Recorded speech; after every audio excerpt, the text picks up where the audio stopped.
Blackwood Swamp, read and written by Christian Ratcliffe Rippy. Chapter 1. The Wishing Eye. April 18th, the common time of 1911. William Kelly had no birthday. He was born the same as everyone else, but somewhere between being born and Uncle Ed finding him as a baby, he lost his birthday. He lost it the way someone might lose an unimportant item, like a pen or a hanky, unnoticed and uncared. After all, babies don't care for anything other than eating and pooping. He had something better than a birthday, though. He had a founding night, full of magic and wishes. Every founding night he made a wish on the wishing eye to become an inventor.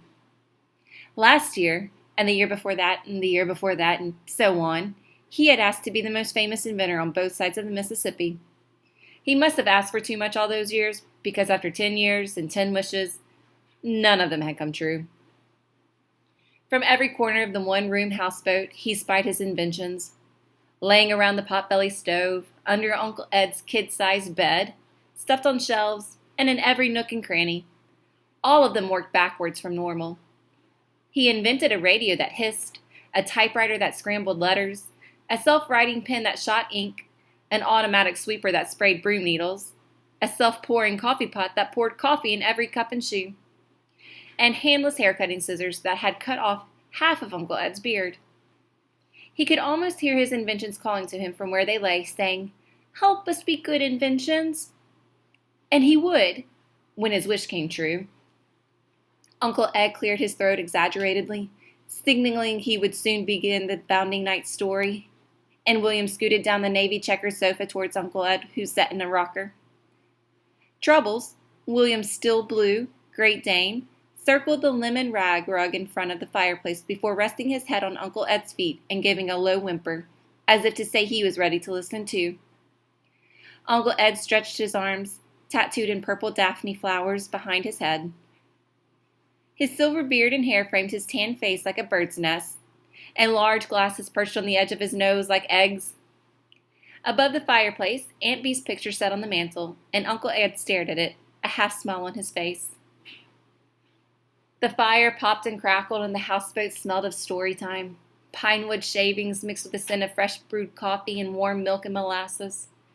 William pulled a soft flowered quilt around his shoulders, sipping on a rare treat of molasses milk. Happy tonight was his founding night. Outside the houseboat, not a single owl hooted, cricket chirped, frog croaked, or katydid rattled. The boat didn't even bump against the cypress trunk it was tied to. Whenever Uncle Ed told a story, the swamp quieted, and William pictured the swamp animals nestled along the cypress branches and front porch listening. The air hummed and tingled as Uncle Ed spoke, his voice deep and slow. "Many years ago, on a moonless night, the kind where you couldn't see your own finger even if it tickled your eyeball, an old trapper ran into some unusual happenings. Some who hear this story may not be the believing type, and before we keep going, I need to know, are you the believing type?" "Oh, yes," William meant every word. He believed magic existed the way people believed the sky existed. Wishes only come true for those who believe in them, and he sure needed every bit of his believing for later. "Good," Uncle Ed continued. "The swamp is a terrible place at night, playing tricks on the old eyeballs. Most people with any sense don't travel the swamp at night. They make camp or go home. But that old trapper, the most senseless there ever was, lost track of the time and found himself in the swamp at night. Instead of making camp, he decided to row on home. Through narrow creeks he rode, getting more and more confused with each turn. One creek dumped the old trapper into a pond surrounded by 7 large cypress trees. The trees stretched to the stars, and if the moon had been out, their branches would have poked the moon in the belly. From their limbs dangled Spanish moss, curtaining the pond from anything that lay beyond. To the trapper, the cypress trees guarded the swamp, but from what, he didn't know. That trapper, none too smart, with brains like runny eggs, stared at the trees, trying to figure out what they were guarding. And while he stared at them trees, the swamp played a dirty trick on him. The swamp hid the creek. He found himself trapped in a pond with nowhere to go. How's that happen? William couldn't imagine how the swamp just changed paths. Yes. Well, let me see. Uncle Ed tugged on his beard, brows furrowed. Then he slapped the arm of his rocker. Mud goblins! That's what done it. They shore up a creek faster than any beaver. Now, that ain't what's important. What is important is the old trapper found himself in a pond with no way out. Of course, it didn't help matters that the trapper was near about cross-eyed. Uncle Ed crossed his eyes and stuck out his tongue. A silver scar slashed across his left eye, magnified by his large glasses. The trapper's sight was sorer than a musty old mole rat, and he wore glasses thicker than one of them Coca-Cola bottles. Made his eyes big as saucers, too, and still that old trapper couldn't see. As he circled that pond looking for an exit, he happened upon a buzzard, large as an elephant, nesting in the knees of a cypress. When I say that old trapper was old, I mean he was old enough to be dead, and by buzzard standards, he was a tasty treat.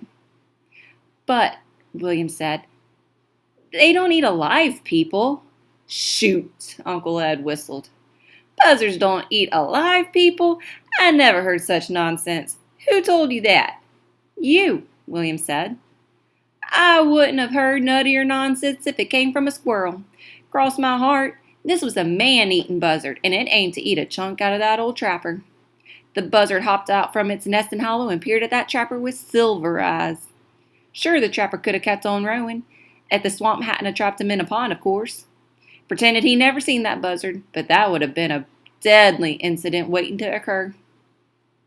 Whenever you come across a buzzard, you gotta fool it into thinking you're another animal, like a cat, or a dog, or anything other than a human being. When a buzzard sees you, then that means you've caught the sight of death, and death won't unsee you. Its eye will follow you around till, unsuspectingly, it flies you off to the stars above. That trapper, not wanting to fly to the stars, searched his boat for disguises, but he came up empty-handed. With nothing better, he flapped his oars against the water and crowed at the sky. The buzzard, unfooled by the trapper's rooster-like impression, hopped on the edge of the flat-bottomed boat. Its weight pushed the flat-bottomed boat down and water trickled over the edges.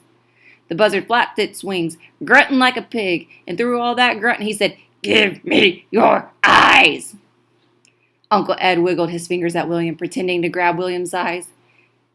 "Give me your eyes!" William laughed and pushed Uncle Ed's hand away. "Buzzards can't talk." "It's the honest truth," Uncle Ed crossed his heart. Of course, it being so many years ago since this true story happened, that old trapper might deny hearing a buzzard speak. But mysteriouser things have happened out on that swamp at night. The buzzard, not liking the fact the trapper hadn't given over his eyeballs like change from his pockets, butted its head against the trapper's head. Over and over again the buzzard pecked at his head. All the while the trapper barked, meowed, called, quacked, croaked, hissed, chirped, cheeped, and gobbled. To no good. By now the old buzzard had knocked a knot on the trapper's head, and soon his runny brains would leak out. The trapper needed all the runny brains he could keep. He flailed his arms, swinging his oars at the buzzard, but the buzzard paid him no mind. He reached up, aiming to grab the buzzard by the throat, and he grabbed hold of a silly old feather. But he yanked it out anyways. The buzzard grunted and hissed as if the trapper had killed it, and flew back into its nest. That trapper half expected the buzzard to return with some more buzzard friends the size of elephants, so he turned his boat around, hightailing it away, hoping the mud goblins opened a path out of that pond. He didn't make it too far when he heard a little giggle-gaggle. He stopped his boat and thought to himself, "Buzzards don't giggle, and buzzards don't gaggle. What could have made that noise?" The next several moments the old trapper sat twisting his grizzly beard into knots, stumped by the noise. He counted on his 4 fingers, his pinky finger long ago eaten by an old gator. All sorts of critters in the swamp. You got your swamp rat, possum, snake a every type, fighting gator, baby gator, birds who fly, birds who don't, deer and doe, black bear, rabbits, squirrelies, coyotes, beaver teethers, hooked fish, hiding fish, and all between, 1,000,001 mosquitoes, and every one of them speak a giggle-gaggle to me. Slow as a sunrise it dawned on the old egg-brained trapper. He'd only ever heard that sound once before, and it came from a little human. That giggle-gaggle was a baby. Quicker than a snake on your heels, that old trapper turned the boat around, heading back to the buzzard's nest. He wasn't leaving no baby in a nest. But lo and behold, the tree hollow and buzzard were gone.